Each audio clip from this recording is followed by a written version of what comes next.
Hi everybody, this is Dr. Chitra, your mentor at StudyMEDIC and StudyMRCOG. And in continuing with our RRR series, I am back again. And today we are going to discuss the few important SBAs that would appear in the pathology module. So if you have a look at this slide, pathology would be appearing in your paper too. And it is quite a big module. Expect anything around 20 to 25 questions from pathology. Okay, and these are very simple, not very difficult ones to crack. So let us see. Now you have a man who was brought to the A&E with severe chest pain. He collapsed, he couldn't be resuscitated, and to know the cause of his death, a post-mortem was done. So the medical examiner, he did an autopsy. Few slides were taken and they were processed, and there the medical examiner, he came to a diagnosis saying that the man likely died of acute myocardial infarction. So the question is, what did this man see in the cardiomyocytes that led him to a diagnosis of acute myocardial infarction? So you have to know the type of necrosis that would appear here. So you have liquefactive, coagulative, caseous, gangrenous or fibrinoid. Now the types of necrosis is very important to know. The answer here is coagulative necrosis. Now why is it coagulative necrosis? Because you have to know the types of other necrosis that would appear elsewhere. Okay, so coagulative necrosis, we know it is something that is associated with ischemia. So in acute myocardial infarction you will have coagulative necrosis. It can be seen in the liver, it can be seen in the kidney, except in the brain you cannot see coagulative necrosis. In the brain you can have liquefactive necrosis. Okay, so liquefactive you can either have in the brain or you can have even in pancreatitis. Now caseous necrosis, it is a combination of coagulative and liquefactive. So caseous, we know it is typically seen in tuberculosis. Then fat necrosis, it is because of the action of lipase on the fatty tissue. So where do you have more of fatty tissue? It will be there in the pancreas, it can be there in the omentum, it can be there in the breast. So these are the places where you will get fat necrosis. Now fibrinoid. So whenever there is deposition of antigen antibody complex, that is the place where you will get fibrinoid. So very typically seen like anyone who has rheumatic heart disease, there you will get fibrinoid necrosis. And gangrenous, we know it is because like there is superadded putrefaction. So you can have either dry gangrene or you can have wet gangrene, or what is called as gas gangrene.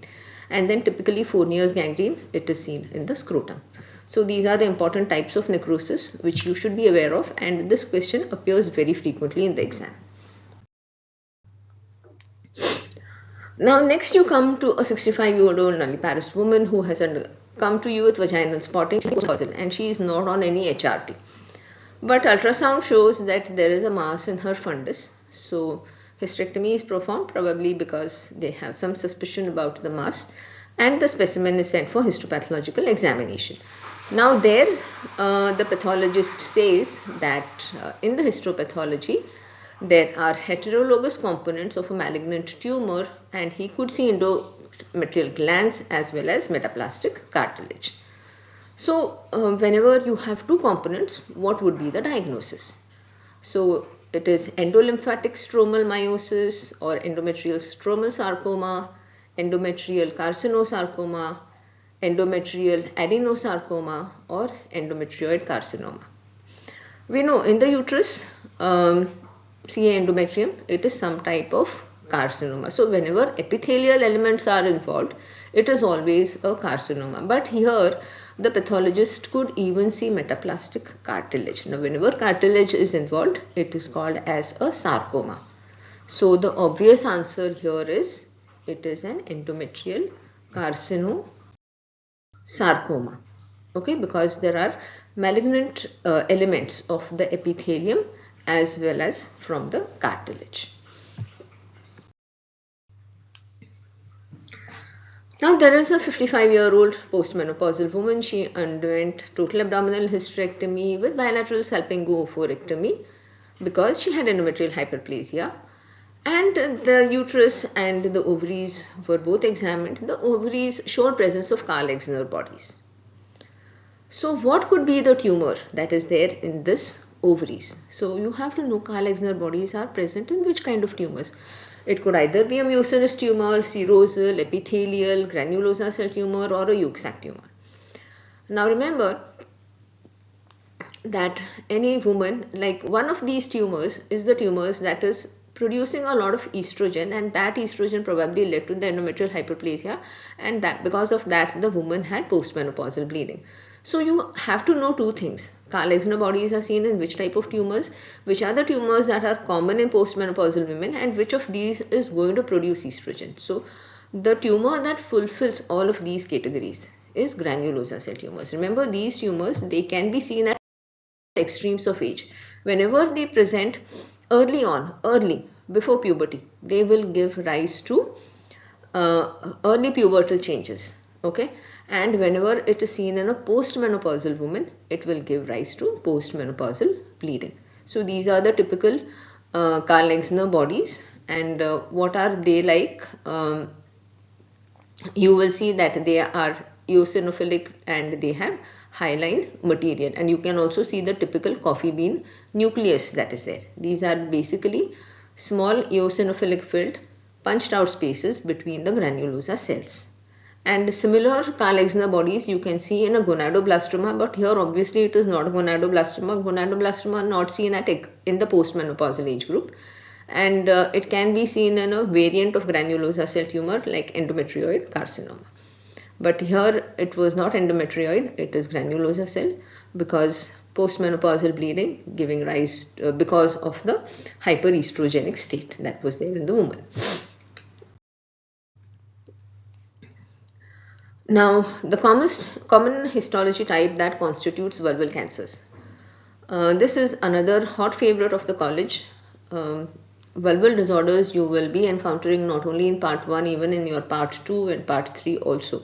So you have to know the commonest one that constitutes vulval cancer, and it is squamous cell carcinoma. Remember, squamous cell carcinoma, the commonest one. It is also associated with so it is the most common one. Remember, though carcinoma of the vulva is not very common, squamous cell carcinoma constitutes around 3% of genital cancers in the females.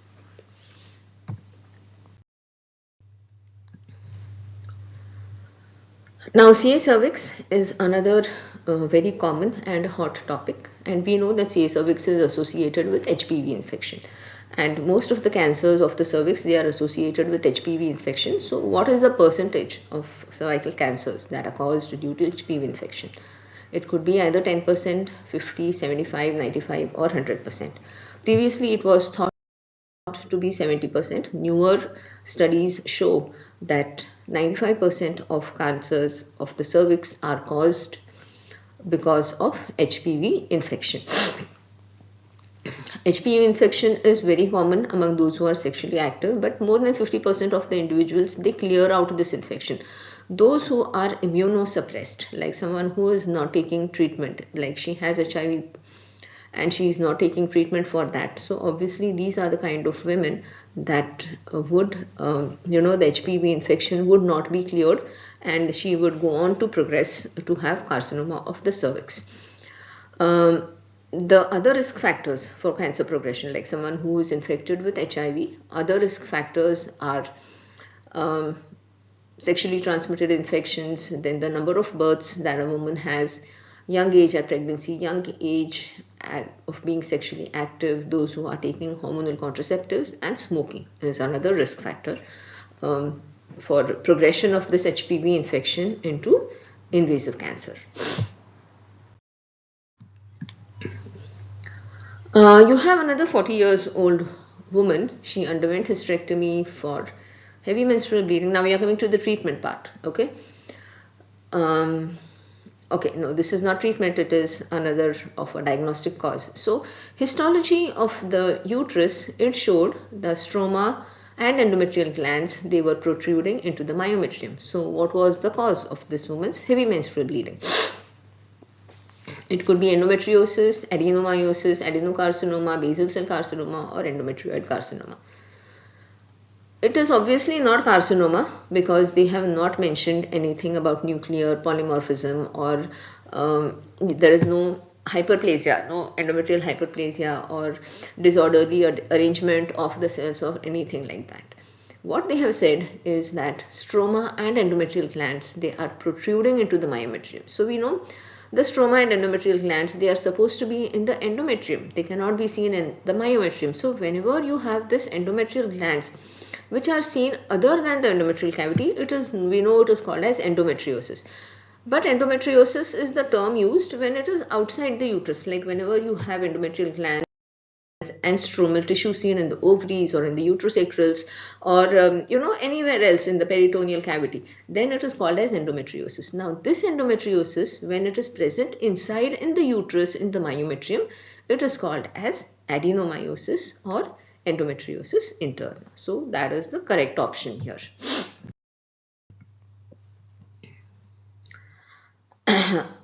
You have a 60-year-old lady presenting with postmenopausal bleeding. Transvaginal ultrasound scan showed that the endometrial thickness is more than 5 millimeters, so she underwent a hysteroscopic biopsy where it was shown that the endometrium is atrophic, but there is a fleshy outgrowth at the fundus. And this fleshy outgrowth was biopsied, and the histopathology there showed that there is disorderly arrangement of the cells and there is nuclear polymorphism. So what is the likely diagnosis? So atrophic endometrium, yes, we know it is atrophic endometrium, but what about the polyp or the fleshy mass that was seen there? So it is atypical endometrial hyperplasia in a polyp, endometrial hyperplasia without atypia, cystoglandular hyperplasia, or a proliferative endometrium. It is obviously not a proliferative endometrium because cells are there is disorderly arrangement and there is nuclear polymorphism. So it is either atypical endometrial hyperplasia in a polyp, it is endometrial hyperplasia without atypia. You cannot really say cystoglandular hyperplasia because they have not mentioned what is the ratio of the cysts and the glands. So that is out. So it is atypical endometrial hyperplasia in a polyp. So why is it atypical? Because the cells are not arranged in an orderly manner, and also there is nuclear polymorphism. Whenever it is endometrial hyperplasia without atypia, remember there is overgrowth of cells, but the cells are arranged in a orderly manner and there is no nuclear pleomorphism or polymorphism. A nuclear cytoplasmic ratio is maintained and only the size of the cells or the amount of cells is increased, but they are again arranged in an orderly manner.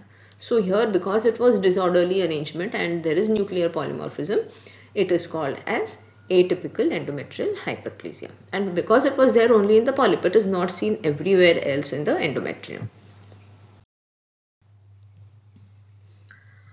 And now another of benign gynecology.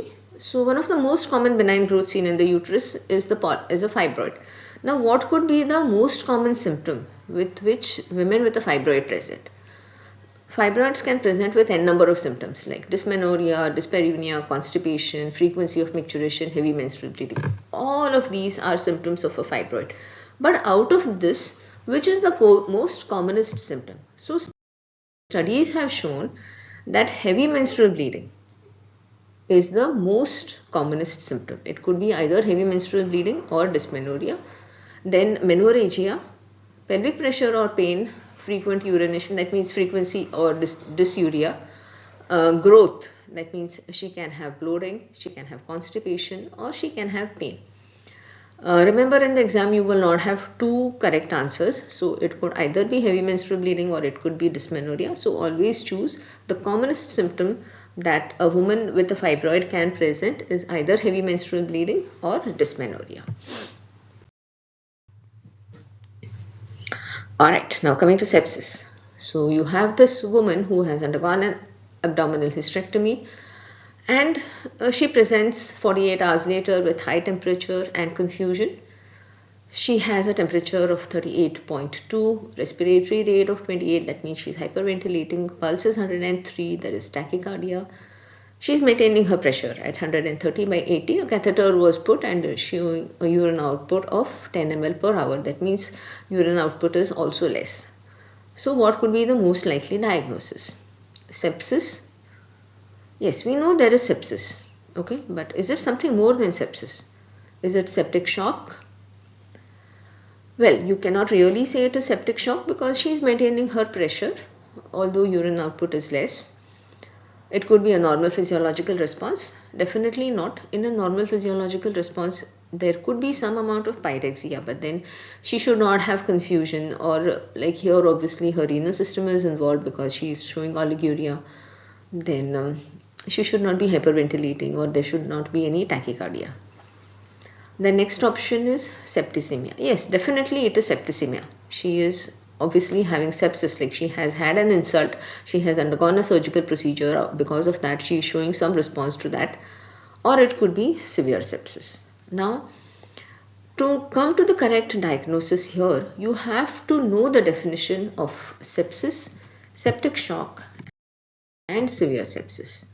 Okay, so what is sepsis? There is infection and there is systemic manifestation of infection, that is a sepsis. Severe sepsis means there is sepsis plus sepsis induced organ dysfunction or tissue hypoperfusion. Okay, and septic shock means there is persistence of tissue hypoperfusion despite adequate fluid replacement therapy. Now in this woman, if you say sepsis, you are not wrong, but it is not the correct answer. Here she has severe sepsis. So why does she have severe sepsis? Because she is having organ dysfunction, like she is having confusion, that means her CNS is involved. She is having tissue hypoperfusion, like oliguria, her renal system is involved. But at the same time, it is not septic shock because they have not mentioned, or she is not in hypotension, nor have they mentioned that in spite of giving her adequate fluids, she is still not able to maintain her pressure. So that is why it is not septic shock. It is definitely sepsis, but something more than sepsis. So it is severe sepsis because she has sepsis, and in addition to the sepsis, she also has organ dysfunction. Okay.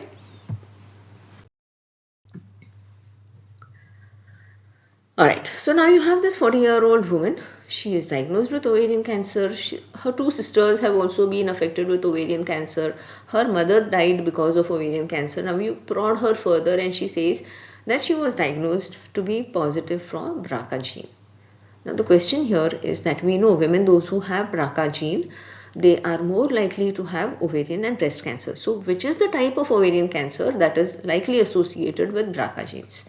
So is it epithelial cancer, is it germ cell tumors, serous ovarian carcinomas, clear cell carcinoma, or endometrioid? This is a knowledge based area. You have to know the answer. So remember that carcinomas that are associated with BRCA genes are serous carcinomas. Okay, and these cancers, when they are diagnosed, they are of a higher grade and they exhibit prominent intraepithelial lymphocytes, there is marked nuclear atypia, and there is abundant mitosis. Okay, so BRCA1 or BRCA2, the cancers, the ovarian cancers that are associated are serous carcinomas. Now coming to something that is seen, or something that is very pathognomonic of ovarian tumors. So Schiller-Duval bodies, where are they seen? Are they seen in choriocarcinoma, dysgerminoma, gonadoblastoma, teratoma, or endodermal sinus tumors? So they are seen in endodermal sinus tumors. And what is this Schiller-Duval body? So here you can see that there is a central vessel here, and that is surrounded by epithelial cells and by fibrous tissue. So this is a Schiller-Duval body. You have to know the other types of cells because they will ask you that. So remember, Karl-Exner bodies are associated with granulosa cell tumors. Coffee bean nuclei are also seen in granulosa cell tumors. Schiller-Duval bodies are seen in endodermal sinus tumors. Ranke crystals are seen in Hillis cell tumor. Samoma bodies, they are seen in serous epithelial cell tumors. Wolthardt cell nest is seen in Brenner tumor. Remember, coffee bean nuclei, they are also seen with Brenner tumors. Signet ring cell, typically seen with Krukenberg tumors. Hobnail cells are seen with clear cell tumors. And the polyclonal cells with fibrous septa and lymphocytic infiltration, they are seen in dysgerminomas. And various types of other tissues like skin, teeth or cartilage, we know they are seen in a teratoma. So this is a very important slide. You can just pause the slide, go over the slide once again and then see the rest of the video. Now coming to another lady, she is a 40-year-old. She presented to A&E with severe abdominal pain. She says she is pregnant, she is having 4 months of amenorrhea, and she knows that she is having a single uterine fibroid, which was around 7 centimeters prior to her pregnancy. Now the doctor who has examined her, listening to her history and after examining her, he comes to a diagnosis and says that this is likely to be red degeneration of the fibroid. So the question here is, why do fibroids undergo red degeneration in pregnancy? Is it because of hemorrhagic infarction in the fibroid? Is it because of hypoxia? Or is it because of a malignant change, formation of cysts or necrosis in the fibroid? So remember that this red degeneration of a fibroid that is there, it is typically seen in pregnancy. It is not seen outside of pregnancy. Hyaline change is the other change that is typically seen outside of pregnancy. And this hemorrhagic infarction, it is typically seen because we know that in pregnancy there is rapid growth of the fibroid. Okay, and because of the rapid growth of the fibroid, there could be venous thrombosis and everything, and that gives rise to hemorrhagic infarction, and that leads to red degeneration. Now cystic change is another change that is there, but it is not associated with hemorrhagic infarction or because of hypoxia. Malignant change or sarcomatous change, it is seen in a fibroid, but it is not in an early age. It is something which is very rare. Sarcomatous change occurs less than 1.1% of changes in a fibroid. So the change that occurs in the red degeneration, it is because of rapid growth of the fibroid and venous thrombosis, and that leads to hemorrhagic infarction. Okay, another important question about cancer of the cervix is, what is the commonest stage in which you have cancer of the cervix? So 25 to 29, 30 to 35, 36 to 40, 41 to 45 or 46 to 50. Now this is really a tricky question. Traditionally, we have been taught that the commonest stage is 30 to 35 and then you have a later peak again after 60 years of age. Newer studies have shown that the age at which women in UK are getting cancer of the cervix has been reducing, and the newer studies show it is 25 to 29. So if you have an option of 30 to 35 or an option of 25 to 29, remember the newer age that is being proposed is 25 to 29 years. Okay, another interesting question. 18-year-old girl, she presents to the GP with complaints of increased hair growth everywhere on her face, chest and arms. She has hair loss. Then her voice has deepened. So the GP wants to examine her. He examines her and finds that her breasts are atrophied and she has clitoral hypertrophy. So the GP knows there is certainly something is wrong here. So he says that let us get a scan done. So a scan was done and he found out that there is an ovarian tumor. So what could be this tumor? So it could be a luteoma, it could be polycystic ovaries or a Sertoli leading cell tumor or a Brenner tumor, or it could be a mature cystic teratoma. So how to come to a diagnosis? Remember here, what does this girl have? She has virilization. That means it is something more than hirsutism.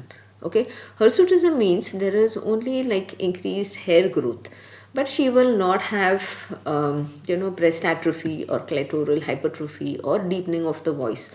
All these are signs and symptoms of virilization. So because of excess androgens. So which are the tumors that can produce excess androgens? Luteoma is commonly seen in a pregnancy. So if this woman or if this girl, if she was pregnant, then you could have suspected that it is a luteoma. But here obviously she is not pregnant, so that is luteoma is out of the question.